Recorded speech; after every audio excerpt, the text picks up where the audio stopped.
Hello, friend. This is Trish McCall with Wild Haven and Company. And today I know it's the hustle and bustle season and just want to equip and encourage you guys with some tips to just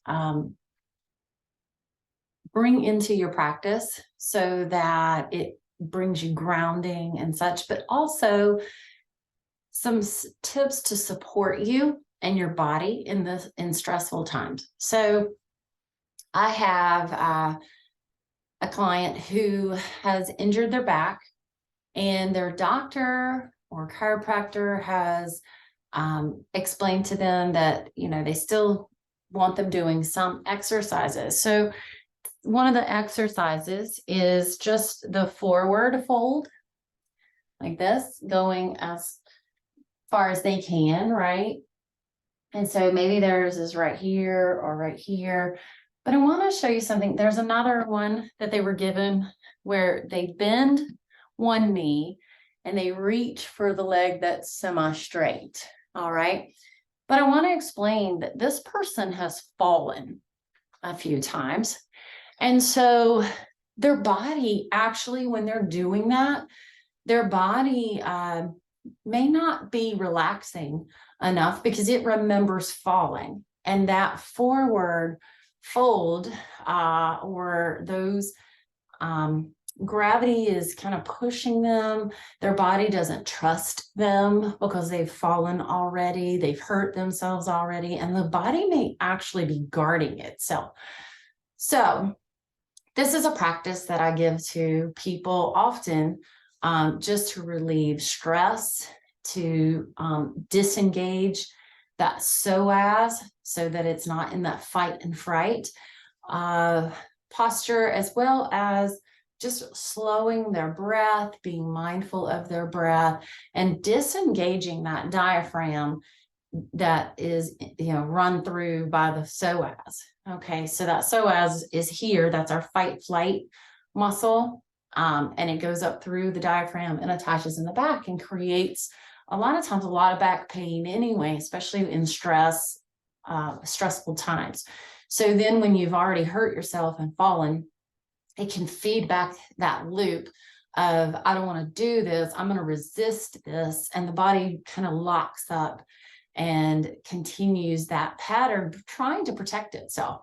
So how do we help the body come back into that trust? How do we release some of that stress and that body memory that no longer trusts us, right? So we're going to essentially mimic that, but we're going to be lying down. So you can do this in your bed, you can do this on a couch, you can use a wall, you can use a chair, however that is comfortable for you. But we're essentially going to mimic that posture of standing, but we're going to be lying down so our body can feel the support and the grounding beneath us, so that it's like, oh, okay, there's no chance of falling here. I can't get hurt here. So maybe I'll relax a little bit and actually may even release those muscles and allow some mobility back and trust building back. So I'm going to show you, it's called feet up the wall. So I'm going to show you a way to get as close as you can to the wall. If you're using a wall, like I said, you could do this in bed. I'll show you some other things, but just bringing that hip slightly kind of tilt, bringing the hip to the wall. You can feel it with your hip.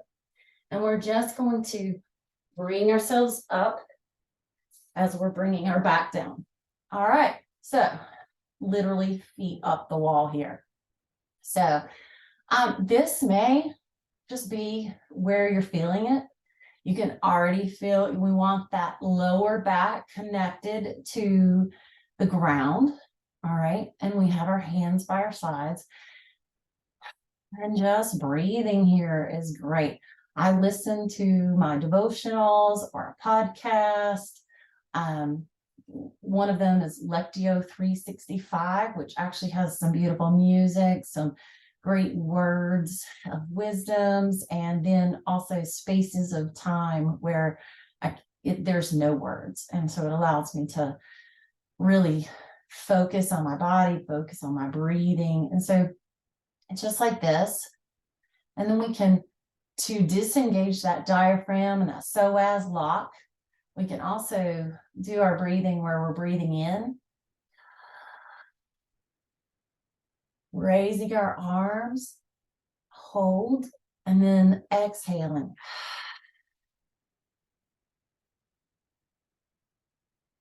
And I often say, inhale,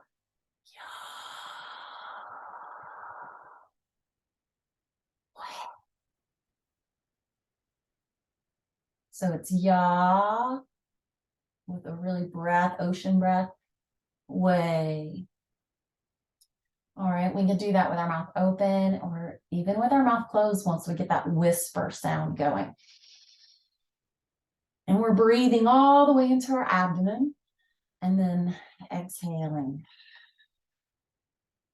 And the slower we go, the better, actually. Now, this might be enough, or if we want a little more, so I encourage my client, because we're actually trying to engage, but we're also kind of bringing, so we can bring our feet down, bringing our strap or a towel. So whatever you have at home, you see I have a blanket, or you could use a yoga mat under you. And just bringing it more towards the balls of our feet and our toes rather than the center of our feet. We're going to pull our toes with not locking our knees, with the micro bend in our knees. We're going to pull our toes to our knees, towards our shins, towards our knees. And we're going to hold it there. And honestly, there may be a little bit of shaking. There may be a little trembling. There may be a little pull or a tug. But we don't want pain, as Jody talked about last week. And this is engaging. And if we want a little more, we can bend the knees again, a little more of a almost not quite 90 degrees, but more of one. So we're kind of doing that same stretch that Jody mentioned last week in the soleus and the gastrocnemius, and but giving again another alternative, another option to that. And we can press up, continuing to bring those toes back and feeling that sensation and just noticing that sensation. And again, focusing on our breath.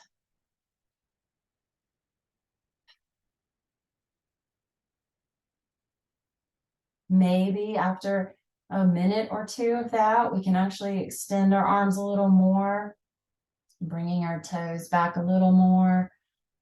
And this is actually what we call yin, okay?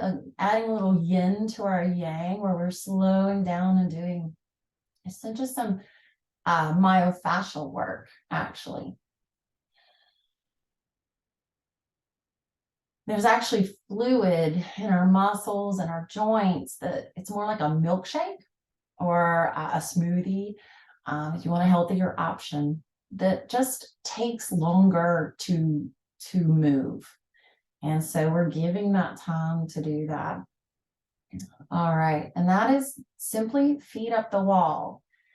Now, this is more of an active, okay? You can feel it. There's activity going on. We may feel that tug and that pull and the muscles there and the joints. But then maybe we want, after 5 or so minutes of that, breathing and just enjoying that sensation, or praying through it and just knowing that it's doing our body good. Another option is to put our feet into a pillowcase. It gives us a little, this is more of a restorative. So we're not pulling the toes back, we're just kind of resting them there. And this pillowcase helps to keep them from going. And this then is more of a restorative. So the one before was yin. It's working the myofascia and the muscles and the joints and getting fluid moving out of, that inflammation, that stress response. But this is restoration, and we're just going to rest. This is where it's taking off a lot of the tension, and we're just resting.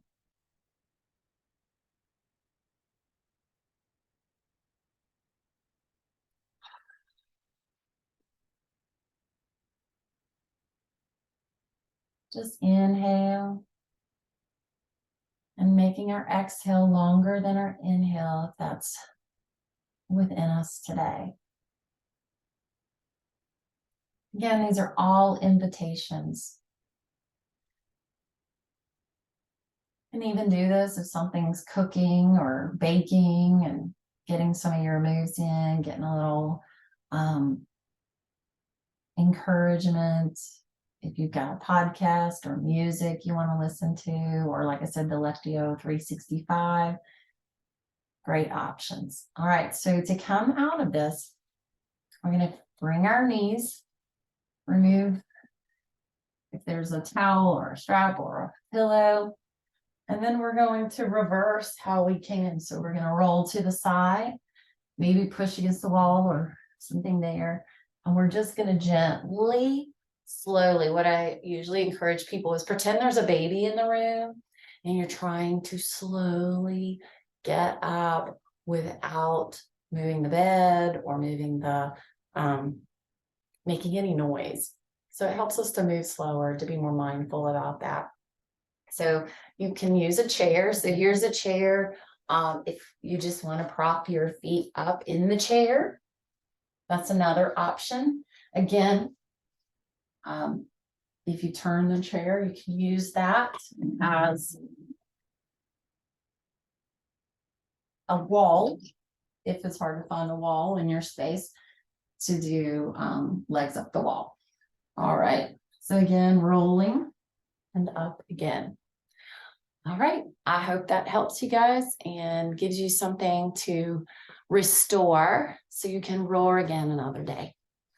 Take care.